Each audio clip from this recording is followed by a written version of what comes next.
There, okay. I'm good. It was one of those times where I hit the button again and it took like forever for it to like register that I was trying to record. But I guess it's because we haven't recorded in a while. The computer didn't know what to do. Yeah. It was like, what is happening? What's going on? And how was your Thanksgiving? It was busy. Any does your family, everyone always talks about all these arguments everyone has on Thanksgiving. Is that a tradition at your house? No, I'm not. No, not really. The arguing tradition that we do have is travel in general. Like, is always an argument because my wife and I have two completely separate ideas of what it's like to travel. Essentially, she's very much I will get to the airport at the last possible minute. We've talked about this before. Like, she wants to get there at the last possible minute and not spend any time at the airport. And I'd rather get there 2 hours early and just go sit and grab a drink or something and know that, I'm not missing my flight type of deal. And and you have the lounge thing now too. Well, yeah, problem is when we fly out of Baltimore, unless we fly out of one specific terminal, which I've only flown out of once because like most of the airlines I fly out of it's split up into, there's an A, B, C, and D and E terminals there, but A, B, and C, they're all like connect. It's all one terminal. It's not that big of an airport. And D and E is literally still connected, but not via security. Okay. So it's not that big of a crazy place. However, if you're flying in A, B, or C, there you can wander around them all. If you're flying in D and E, you can wander around D and E. You can't go between the two without exiting security. And the only lounge I have access to is in one of the terminals that I can't get to. Which I've flown out of there once, but that's just out of like Baltimore. And then in DCA, which is the main DC airport, I'll tell you, this one is really annoys me because I don't know how the airport is by you, but it has a. Sorry, I'm trying to concentrate on exactly where I left off in this sandstoning that I did because I like don't see. Okay, I did these sides. DCA has A, B, and C terminals. A is like this old terminal that Southwest has bought out, so Southwest owns like the whole terminal. But it kind of sucks from the perspective of entertainment value. It's one big term. It's literally a spoke. So it's one central hub that's just a big circle, and around the circle is all the gates. So right in the middle of it is like one bar, and that's it. So there's not much to do in that terminal, but it's consolidated. It's there. It's just there's not much to do in it, which it gets kind of annoying. But you can also, from A, you can in theory walk behind this little area and walk without leaving security to get to a small portion of the B terminal. It's a very long walk, but you can do it. But the ironic thing is the B terminal is split up into like sets of 5 or 6 gates that have different security sections that you have to go through for like B gates 1 through 8, or I'm going to say, I don't know, is one set of security. B gates 10 through 15 is another set of security. That's annoying. It's very annoying. Like it's set up really, really weird. It is, especially considering you can get into like A, and A can get into the first set of B as well from a very long walk, but it can do it. Yeah. But you can't get into all of B together. But parts of B connect to each other, but not all of B. So it gets really weird. And then C is kind of set up the same way. And the problem is there's no lounge that I have access to in DCA, but we give you $28 off of your bill at these restaurants, which is great. Oh, right. But it's only in one section of the B terminal and one section of the C terminal. Oh, God. So you have to be lucky enough to be flying out of one of those coincidental sections that you have access to. You don't have to pay anything for that access, though, right? the card that the lounge access thing that you have? No, Or well, the it's through card or my something? credit card. So you pay, Right. I quote unquote pay for it because it is a credit card that has a yearly fee, and that's one of the perks of it. So you put that Yeah. into payment, however you want to put it into payment. Right. Some people consider But you're that. probably getting your money's worth either way. I think this card, it's got a really expensive yearly fee, but it's a really weird one because it's at $450 a year. But you get back $300 in travel credit on a yearly basis, and they consider travel. I don't even know what they determine as travel, but it's automatically deducted when it generates a travel related expense. And literally buying toothpaste at CVS counts toward travel related expenses. So within like the first month, I have my $300 statement credit back already because it's so liberal in what it will give you for that. So it brings the total yearly fee down to $150 that you're essentially paying. And it also includes, like, if I have to renew my global entry or whatnot, I have that. It pays for that, and it pays for, the lounge. It pays for other perks that it gets as well, So it's got enough perks that I feel it's worth $150 a year. Yeah. My American Express for Delta is the only one I have that has an annual fee. So does your American Express come with Priority Pass? Because apparently the American Expresses that come with Priority Pass, for some reason, they will still allow you the lounge access, but no longer does that Priority Pass connected to American Express give you the $28 off at restaurants. They have completely de-affiliated themselves with anything except directly with the lounges. Huh. So there's a whole threads talking about how. I guess that must not be a Delta American Express, because there's not a Delta American Express that gives you access to their lounge. And none of the Priority Pass doesn't give you access to a Delta lounge anywhere either.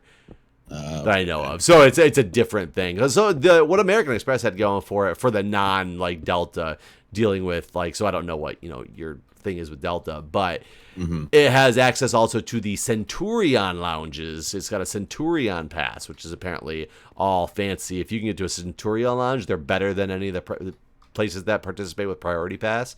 Because you saw the one that we went to in oh yeah, I forgot that we even did that. Yeah, I got you into one of the lounges there. You did. I totally forgot. And it was nothing special. There was some food and there was some drinks. It wasn't. But, it was better than sitting out on the airport. Right, but it wasn't a Delta lounge with a shower. Right. It wasn't. It wasn't to that level. So it's it has its differences. Apparently, the Centurion ones, a lot of them are very much like the Delta lounges or something. I've never been in one though, so I have absolutely no idea. But yeah, so long story short, to get to that, we didn't get to go spend time in a lounge. And honestly, did you almost miss your flight or anything? We came goddamn close. If you talk to my wife, we didn't come close at all. But we got to the gate as they were boarding. Oh God! And that's too close for I agree. Completely you know what? agree. I do that in Raleigh sometimes. But I guess I feel so comfortable in that airport because I've never. But if I ever did go there and there was some weird delay, I'd be really screwed because I do the thing where there's been many times where I've walked through security and walked on a plane. Yeah. See, the problem that we ran into is it was the holiday, so we left way earlier than she normally would have wanted to, but still way later than I wanted to. And then of course it was just one of those things. We finally agreed on a time, and we were still later than that time anyway, just because of getting everything together. But then traffic was a fucking disaster to get to the airport. So it normally takes us 35 minutes. We knew it was going to take longer. The GPS said it was going to take an hour and 10 minutes or something when we left, and it took over an hour and a half. Oh God! So it was so compounding. Things were compounding on top of it all, and I get really stressed when we're in these situations, especially when flying with kids. We still have to go up to the counter because you have to check in your lap infant, your stroller. So we have more things we have to do on top of that. So I was really freaking stressed out the whole way driving there because we were so late and there was so much traffic. And then God, I almost flipped my shit because with Southwest we get to do the family boarding between the A and the B group. Just like whatever number if you don't get in the A's, we can family board between A and B because we're going with the with the kids and all. Wow, so they don't have like just infant in arms first aboard sort of thing? Not first aboard, no, because they have to give to their like priority A-list customers and stuff, which is fine. And I mean, do they though? Like Delta doesn't. I mean, they don't. In fact, no other airline I know so does. Keep in mind, with Southwest, it's different because it's open seating. So you're getting on a plane where you have a seat. So I guess they don't really care. People don't get as frustrated with the A-list if you get in first ahead of them. Yeah. Granted, with an infant, I can't go take an exit row seat. You're not allowed to, as well as it'd be unsafe to. So I mean, I don't know, but they just. I guess either way, you would take the first seat in the plane is what you would do. I guess between the A's and the B's, it's absolutely fine. Like you're always gonna find spots together. You're always gonna be able to store stuff in the overhead if you need to store stuff in the overhead. Though I will say with kids, we have pretty much nothing in the overhead because we need all the stuff throughout the flight. So it's all stuffed under our seat because we're gonna need it. But we get there, we line up in the section that's not part of the normal boarding because it's kind of to the side waiting for it's where all the families start to like line up and all. And like I said, we got there and everybody was lining up and getting ready to start boarding with the A group. And so it's still gonna be like the plane's not leaving imminently because the A group is just about to start boarding. But literally we get in there and we're standing there and she looks at me and goes, "Okay, I'm gonna go grab a sandwich now from the shop. Oh, God. I'll be back in a minute." And I was like, absolutely fucking not. You're not leaving this this right now.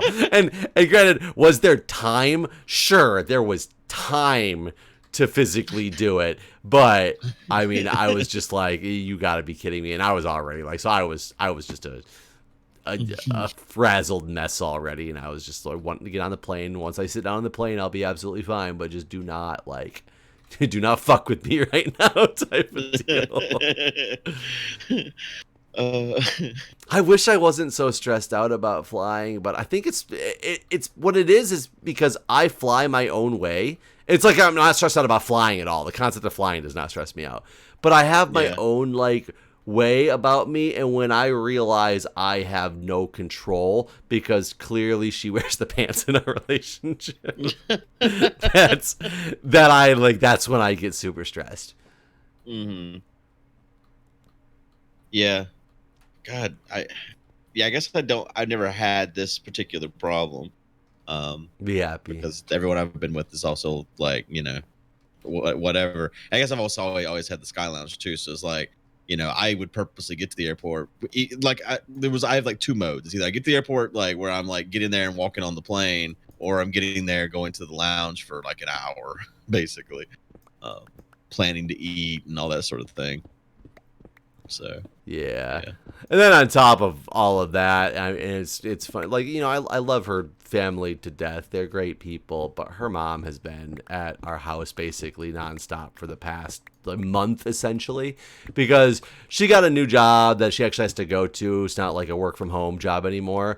So her mom's been here. Her mom's retired now, and they're planning on moving, to the area soon to, help take, care of the kids, but they're not here yet. So her mom's just been staying with us for a very long time, and I don't know what it is, but all of a sudden her mom has basically taken over in the everything that I do is wrong type of deal. Oh no, you shouldn't do that. This is what we've done during the day, Jeff. This is how I've been doing lunches. This is how I've been getting Jack to bed. This is how I've been oh my God. And it is I've been so stressed out and frustrated about that for the last many weeks. And she literally had just left 3 or 4 days before, and this trip was just to go straight back out to her family was in New Orleans, but it was literally just to go back and be with the family again. It's just in a different place. And it was just I just need a break. I just need a break at this point. Yeah. God. Yeah, I've never been unlucky enough to be in a situation like that where someone else is trying to parent my child and telling me how to parent, that sort of thing. Well, and part of it, it makes sense to an extent because she's watching both the kids during the day while we're at work. So she literally has both the kids by herself for like 8 hours during the day. So she's got her own thing going on, and anything that we do that's different than her type of routine does give the kids a different impression of what they can and can't do. The thing is, like, I am one of the parents, and this is the routine that we've had for a very long time. So it's not like I'm doing something drastically different than I've ever done before. It's just you're doing drastically different things than the kids are used to. And it's working, sure, but it doesn't mean that I have to change everything about what I've done. Like one example was I got home and Jack said something about, like, can I have some fruit snacks or something? And I was like, no, it's like dinner's, I'm going to get you dinner. We're not going to get these fruit snacks. And then I realized that what I had thought I was getting for dinner, I thought there was some leftovers in there that I was just going to heat up. And it turns out he had eaten them for lunch. So I was like, well, I got to cook actually something else for dinner that's going to take longer. And I was like, okay, since it's going to be a little bit, here you go, have some fruit snacks, tide yourself over while I'm like working on getting this thing taken care of. And she was like, you can't do that. You know how hard this makes it on me during the day, don't you? And I was like, what are you talking about? And she's like, you can't just give in to everything that he wants all the time. And I said, I'm not giving in to everything he wants all the time. She's like, well, you told him no, and now you're just giving him what he wants. And I said, but there's a reason that I'm giving him what he wants right now. It's because there was an unforeseen circumstance, Right. But, well, this just makes it really hard for me when I'm taking care of him, like when you're not here. And I said, but I am here.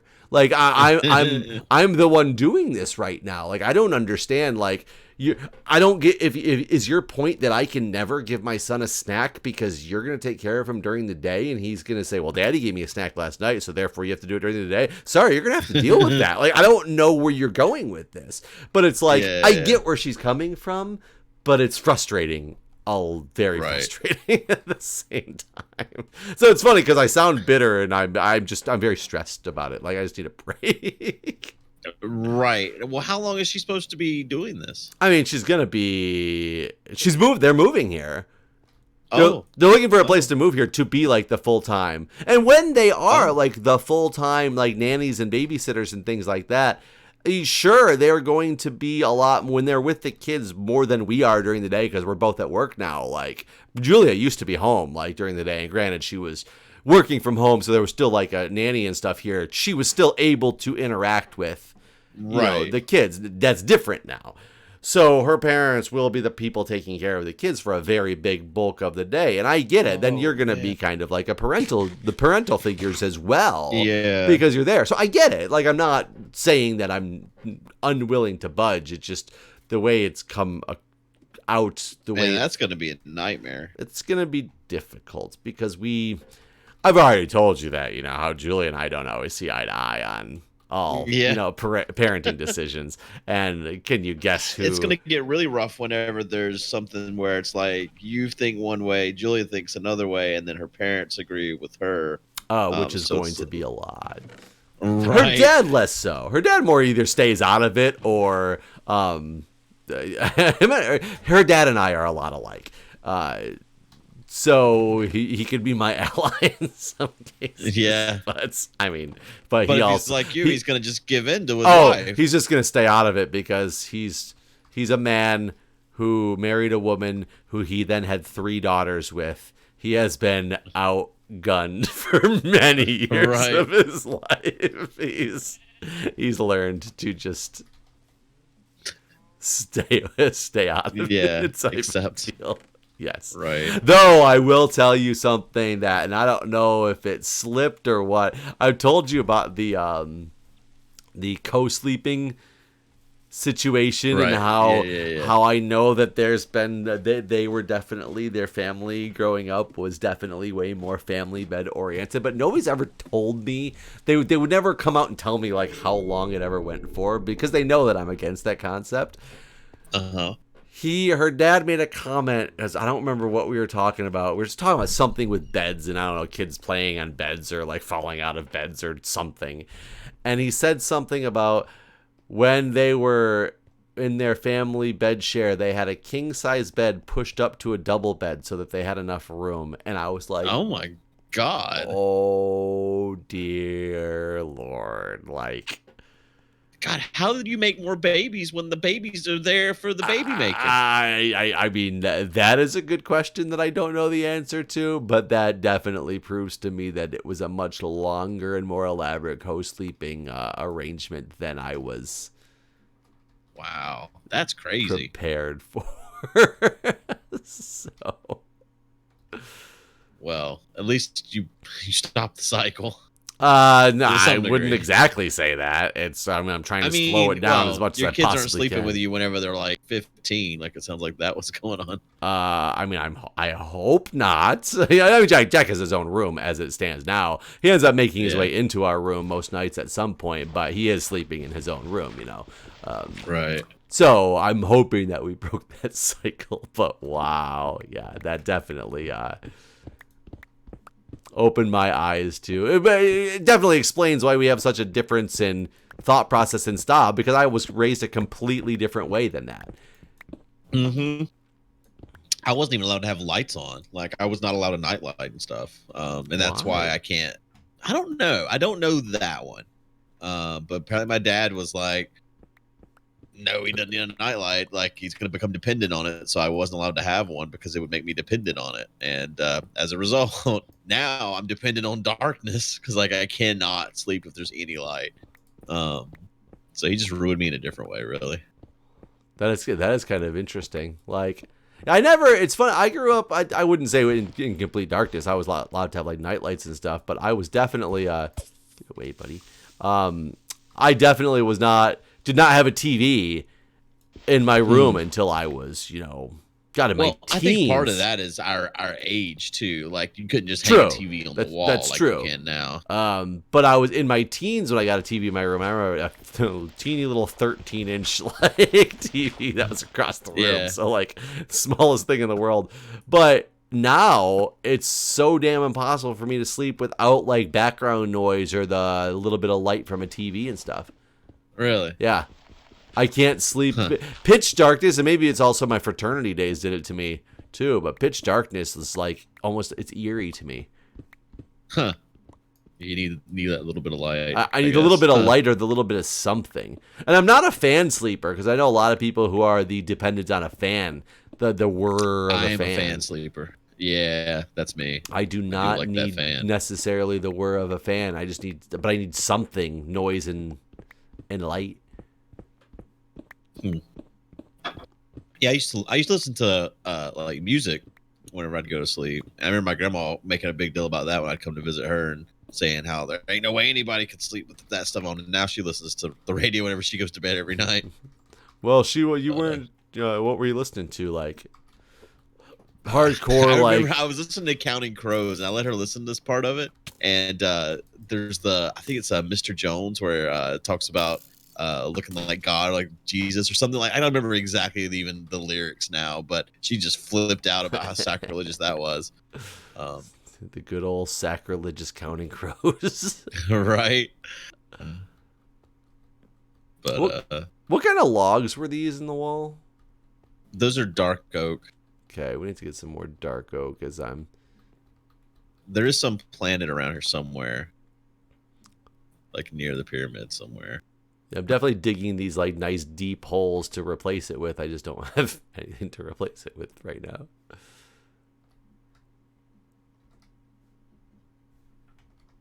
Have you been in a bed in a while? Make sure to. I have not. Phantoms don't eat you. That here a sec. I've been doing Santa's workshop at the school all week, which is the thing where there's a bunch of like Dollar Tree items or whatever, and the kids come and buy stuff for their parents and their cats and their dogs and their grandparents and all that stuff For like $5 a piece.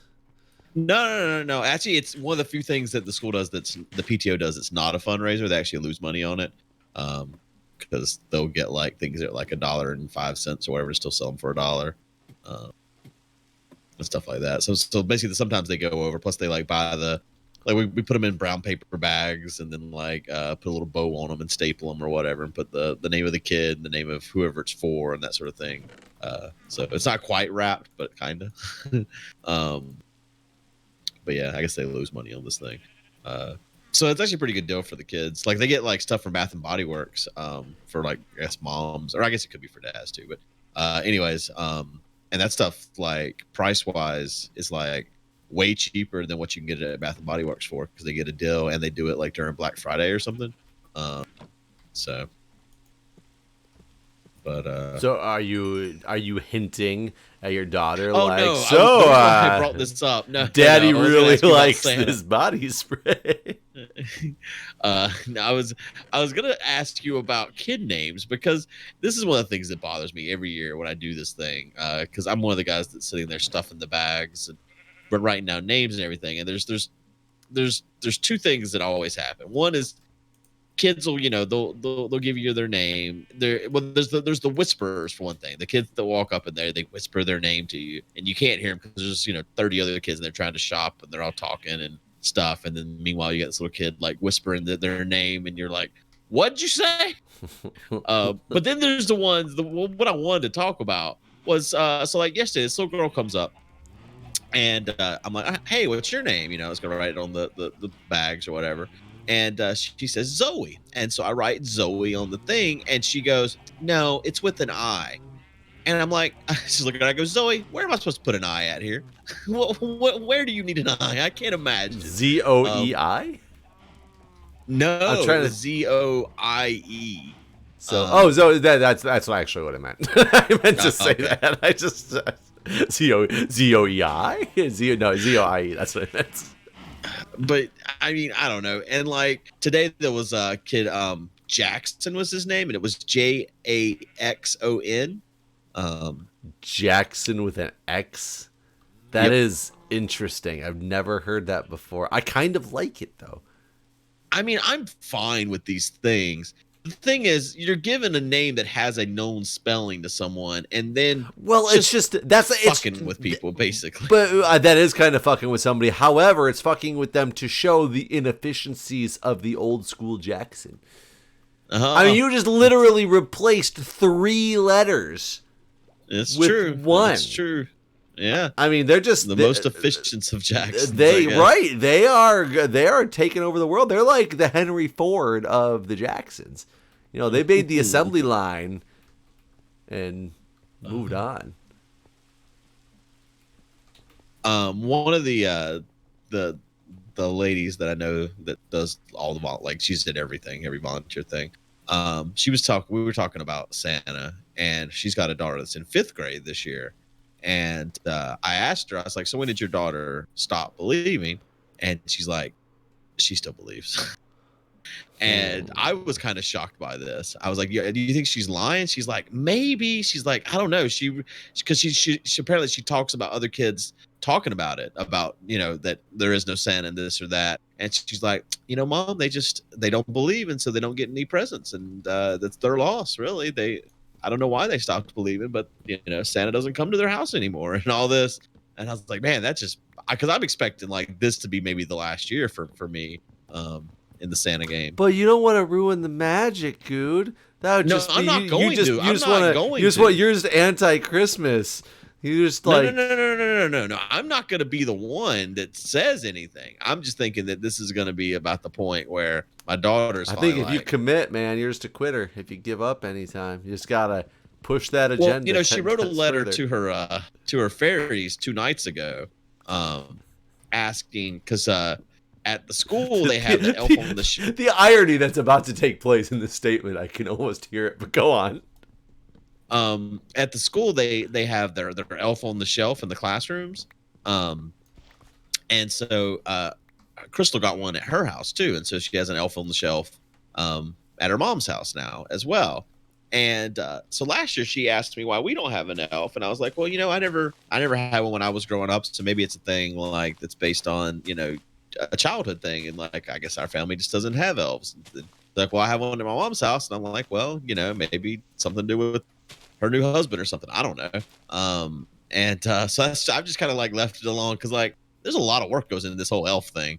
And I was kind of hoping she didn't really care. But anyways, a couple nights ago, she writes the fairies and's like, "I really want an elf on the shelf at my dad's house. Can you talk to Santa and make it happen?" Basically. Okay. Less irony than I was expecting.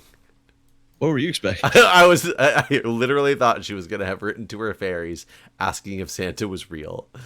Oh, right. That would be pretty hilarious. Actually. That's why I said the irony about this goes down. The irony about to happen here is just profound. But that's not where it went. So. Oh no! I hope that's a future I get to live through though. That would be hilarious. Dear magic fairies, is Santa Claus real? Please tell me the truth. Don't lie. Yeah. But so I guess this week I'm gonna get a damn elf. Like, do you know the whole elf thing? So I actually don't know. I never even had heard of Elf on the Shelf, I'll be honest, until a Shark Tank episode where a guy was trying to promote and he successfully got the deal for it and everything, but the mensch on a bench. Oh, I saw this one too. And he was saying it was all based on the whole Elf on the Shelf concept. And I'd heard the term Elf on the Shelf before, but I didn't know it like meant anything other than I thought somebody literally was like, look, I have this elf and I put it on a shelf. Like, so somebody talked about their elf on a shelf. I didn't know it was a thing. So, yeah, it's got like its own lore, and like if you touch him, I guess this is the thing to keep the kids from touching him is what this all came about. But if he ever gets touched by human contact, then he dies. So like he can never be touched. Yeah, like you cannot touch him. That's one of the rules. And every day he's just in a different place around your house. He's very mischievous, so he likes to like travel around your house, and you'll find him doing funny things or whatever. When you wake up in the morning, like, oh, look where the elf's at today, everybody. Silly old elf. But that was kind of how me and the woman started talking about Santa. Was apparently her daughter, her cousin came over to the house and touched her elf.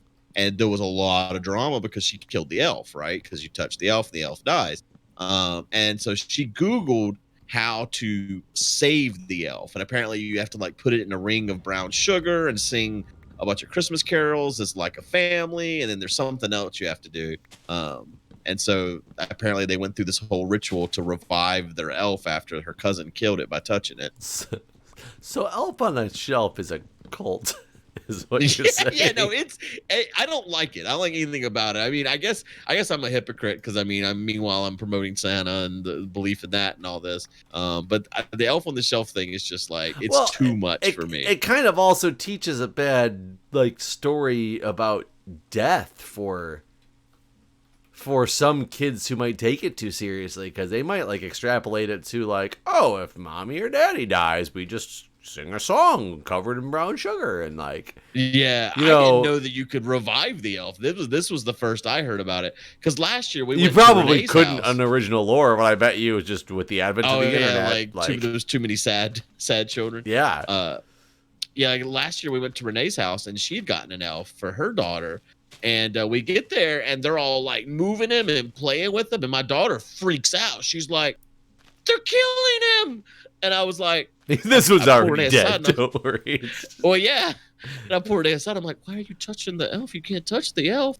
And she didn't read the book that came with the elf, so she didn't know. All the hearing of Elf on the Shelf that I've heard about since I've learned about it, which has been relatively recently, I didn't know that they died if you touched them. I had no idea that was a thing. So I want to know. I want to know how that mensch on a bench works. Does it die? Yeah, I don't know anything about. I remember that getting mentioned at on the Shark Tank, but I don't know anything else about the thing. But yeah, Elf on the Shelf is like. It's a genius idea in terms of monetary like sales. Yeah. Right. Because they have like accessories and stuff like that too. Oh, we were at Michael's 2 days ago. The Elf on a Shelf brown sugar ritual like revival kids. We were at Michael's a couple of days ago, and they had some like on the shelf like to be bought, and so then my daughter's like, so these ones, do they come alive when you bring them home? And I was just like, fuck, yes. I don't know this lore. I don't even know how to answer these questions. Like, oh my God. And I was just like, I don't think these are the same as like your elf. I just left it at that because I did not even know, like, what am I supposed to be saying? I don't know the correct answer. Yeah, I didn't know that there was so much ritual about that. And is it non-denominational? As far as I know, but I guess if you're one of the if you're Jewish or whatever, you probably that's where Mensch on a Bench comes in, anyway. Right? Yeah, I guess. Yeah, because you don't do Santa or whatever, so there wouldn't be elves either, right? I mean, but does it have to be? I think it's based one of on Santa's Is elves. it supposed to be Santa's elf? Okay, yeah, because he reports back to Santa every day. And like even today, gotcha. like during Santa's workshop, there was a kid misbehaving, and the teacher was like, "Our elf is watching y'all." And so it's basically like that's part of the lore. Instead of like Santa can't always be watching because he's busy, so he's deployed these elves. So wait, does she have one in her classroom? You said. Yeah, every teacher's got one. Isn't that a little wrong? Well, that's the thing. So we brought this giant Santa this year to the Santa's workshop, and like she asked the principal, she's like, "Is it cool if I set up this giant Santa?" And the principal's like, yeah, we just can't display anything that's religious. So like, it is a bit absurd, right? Like, it's like, no, we just can't have Jesus, but just Santa is cool. I mean, I do the people, like, you hear the stories about the people that are out there that somebody's like Happy Holidays and they're like, it's Merry Christmas, and they get all mad because the tradition's ruined, right? Like, and it's just like, no, it's like you really need to think about it from an outside perspective. Like, everybody is not Christian. Like, they don't have to follow your ridiculous belief in this fake Santa Claus type of deal, right? I do remember there was a letter that got sent home whenever she was in kindergarten that was like, if you don't want your child to participate in any holiday, just let us know. Basically, so I think that's we'll kick them out. We'll send them in detention. I remember when I was growing up that there was kids that got pulled out of the classroom and like went somewhere while we did like Santa shit, and they never came back. Right, and they killed them. But anyways, we probably should wrap this episode up here. We've gone on too long. Okay. But yeah, we'll see you guys next time. See ya.